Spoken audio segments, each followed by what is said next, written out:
모두 발언을 진행하겠습니다. 먼저 정청래 당대표님의 모두 발언이겠습니다.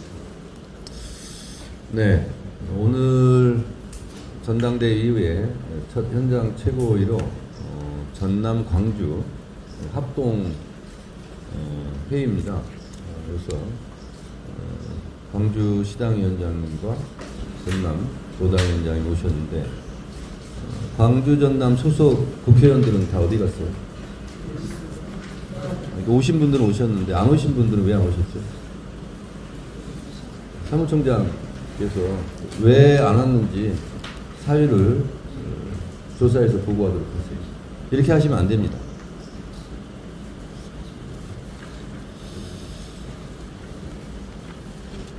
네, 새 지도부의 첫 현장 최고위원회를 이곳 호남에서 개최하게 되어 매우 뜻깊고 기쁩니다. 호남은 민주주의의 성지이고 민주당의 심장과도 같습니다. 대한민국의 민주화의 성지입니다. 80년 5.18 광주 민주화 운동이 2024년 12.3 비상계엄 내란 사태를 막아냈습니다. 80년 5월 광주가 없었다면 87년 요랑쟁도 없었고 87년 요랑쟁이 없었다면 지금의 헌법도 없었고 지금의 헌법이 없었다면 12.3 비상계엄을 막아내지 못했을 것입니다. 그런 의미에서 이번 12.3 비상계엄을 내란을 극복할 수 있었던 것은 80년 이름도 없이 빛도 없이 쓰러져간 광주 영령들의 공이 매우 크다 할 것입니다. 한강 작가가 말했듯이 과거가 현재를 도왔고 죽은 자가 산 자를 구했습니다.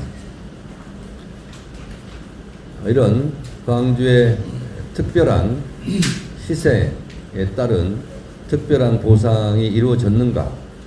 라는 질문에 우리 민주당은 이제 답해야 할 때입니다.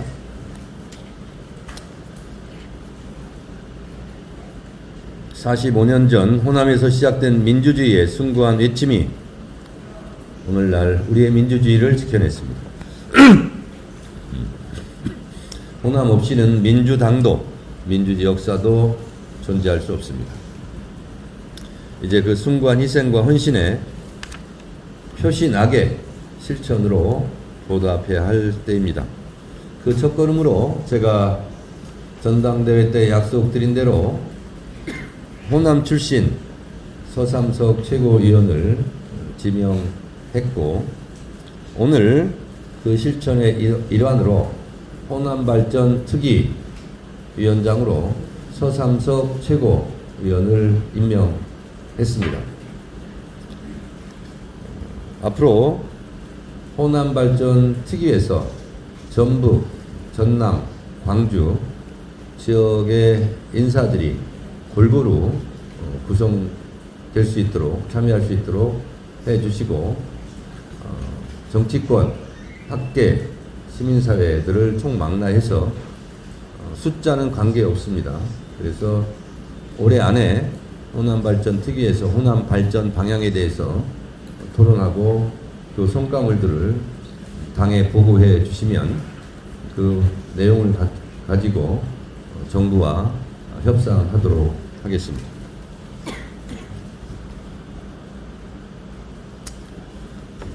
호남의 수건 사업이라고 할 수 있는 공공의대 설립, 교통망 확충 등 호남의 수건 사업이 이 호남발전 특위를 통해서 해결됐으면 좋겠습니다.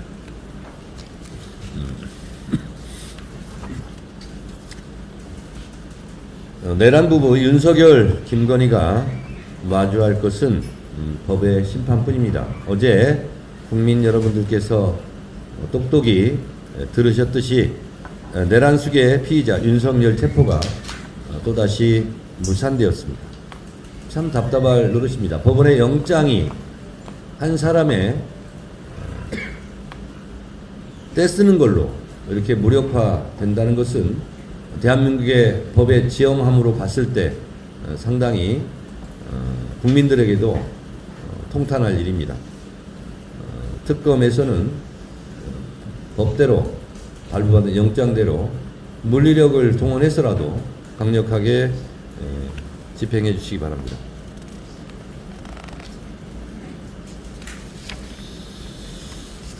소비 쿠폰이 골목 상권의 활기를 불어넣고 있습니다. 이곳 전남의 경우 어제 기준 지급 대상의 94.6%가 지급됐습니다.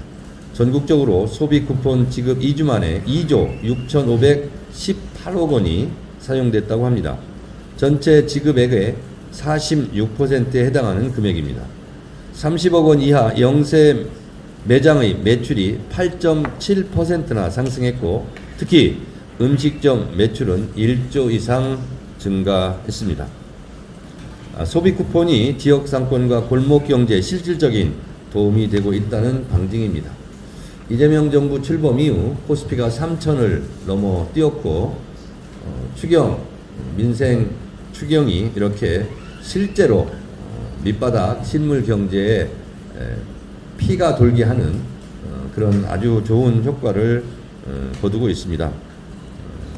민주당은 앞으로도 이렇게 어려운 민생을 지원하는 일에 앞장서도록 하겠습니다. 감사합니다. 다음으로 김병건 대표의 발언입니다. 호남의 헌신에 보답하는 든든한 집권여당이 되겠습니다. 전남 방문의 첫 일정으로 국립 5.18 민주묘지를 참배했습니다.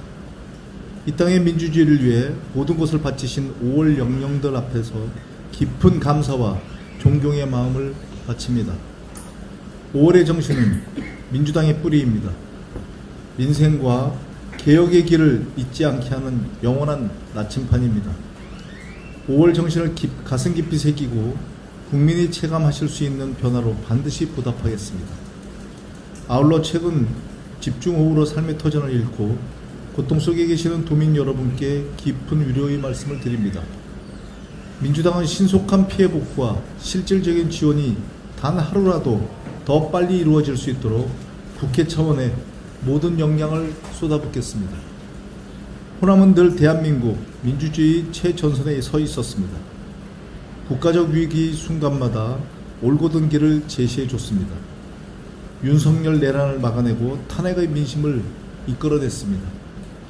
국민주권정부, 이재명 정부의 탄생도 호남의 헌신과 결단이 있었기에 가능했습니다.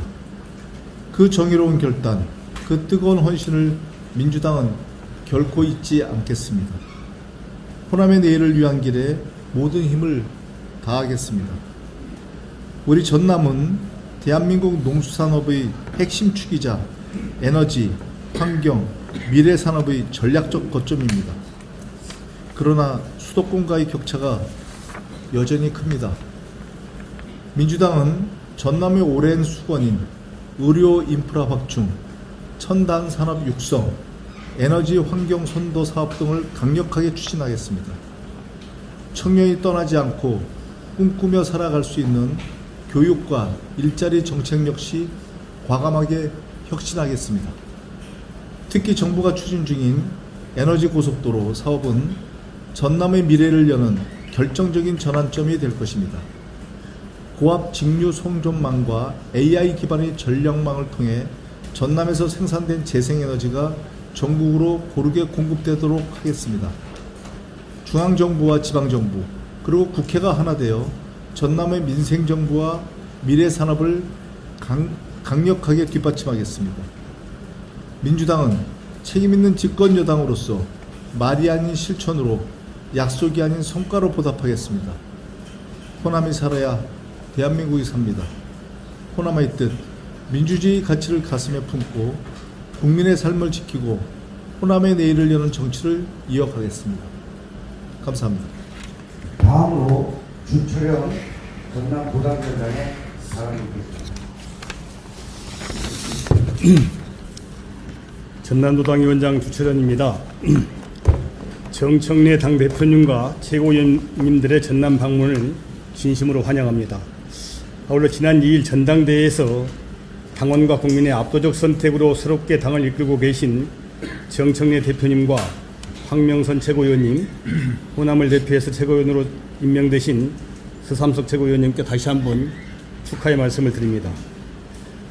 정청래 대표님께서 당대표 선출 바로 다음 날에 전남 나주의 수해복구 현장을 찾아서 구슬땀을 흘리시면서 호남 발전을 위해 편하게 보답하고 싶다는 말씀을 해주셨는데, 당 상설기구로 호남발전특별위원회를 신설을 하시고 호남의 목소리를 대변할 서삼석 최고위원님을 임명하신 데 이어서 오늘 5.18 국민묘지 참배, 전남도당 현장 최고위와 모항군 수해 현장 방문까지 당시 말씀이 단순히 덕담소리이 아니라는 것을 정강석화와 같은 속도로 보여주고 계십니다.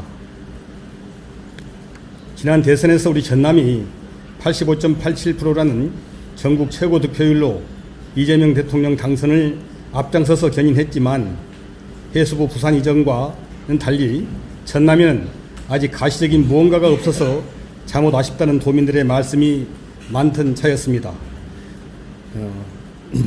정 대표님을 비롯한 당 지도부의 호남에 대한 관심과 배려에 대해서 전남도당 위원장으로서 다시 한번 감사하다는 말씀을 올립니다. 아울러 이재명 대통령께서 기록적인 극한 호우로 수해를 입은 담양군을 2주 전에 특별 재난지역으로 선포한 데 이어서 어제 추가로 시군 단위로는 나주와 함평을, 읍면동 단위로는 광양, 구례, 영광, 신안을 특별 재난지역으로 선포하셨습니다. 당 지도부의 방문과 특별 재난지역 추가 선포가 역대급 무더위와 집중호우로 힘겨워하고 계신 우리 전남 광주 도시민들께 큰 위안이 될 것으로 기대하면서 지난 주말 시간당 140mm가 넘는 극한 호우가 쏟아진 모항군도 하루빨리 특별 재난지역으로 선포될 수 있도록 도와주실 것을 부탁을 드립니다. 지난 대선에서 이재명 대통령께서는 해상풍력과 영농형 태양광 집중 육성으로 신재생 에너지 허브 전남을 만들고 세계적 공급 과잉으로 위기에 처한 석유화학 산업의 경쟁력 회복을 적극 지원하겠다고 공약하셨습니다. 특별법 제정과 정부 주도의 구조 재편, 집중 지원으로 산업의 쌀로 불리는 국가기관 산업인 석유화학 산업이 지속 가능할 수 있도록 100대 국정과제에 포함시키고 석유화학 산업 특별법 제정 등 특별한 지원을 부탁을 드립니다. 또 전국에서 가장 농지가 많은 전남에서 주민참여형 영농형 태양광을 적극 지원 육성함으로써 농민들이 기본적인 소득을 올리면서 농촌을 지킬 수 있도록 당 차원의 영농형 태양광 활성화법 적극적인 입법 추진 등 지원을 부탁을 드립니다. 아울러서 전국 수산물 생산량의 60% 가까이를 차지하고 전국 수산인들의 40% 가까이 살아가면서 해양 레저 관광의 중심지인 우리 전남, 또 국내 수출입 물동량 1위 항만인 여수 광양항이 해수부의 부산 이전으로 인한 불이익이 없도록 당 차원의 특별한 관심과 지원을 부탁을 드립니다. 고맙습니다. 다음으로 양분함 광주시당위원장의 발언이 있겠습니다.